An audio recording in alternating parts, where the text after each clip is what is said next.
后来，这个花絮内容要来讲金钟奖拄拄来结束，那台湾剧这几年来表现甲真显白，题材嘛愈来愈多元。目前当咧拍的这个客语剧《茶金》，主要是咧讲顺德北部的地方，甲咱的台湾茶杀就国际舞台的故事。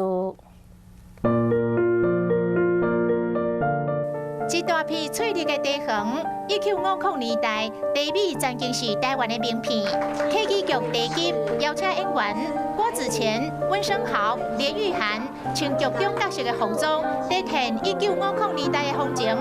为着要学语言，嘛真真济苦。客家话对我来讲是比较难，学到现在应该学了快2个月，希望到时候不要让大家失望。这出剧结合着客语、闽南语、日语，主要是咧讲台湾人做生意突破万难，甲台湾茶米杀就世界舞台的故事。透过一群人在做茶叶，在台湾当时的历史环境背景底下生存的各种努力，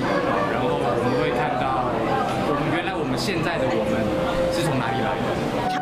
茶金的剧组甲台湾日常的生活结合着本土产业，要互观众伫剧中找到家己，嘛更加认捌台湾这块土地。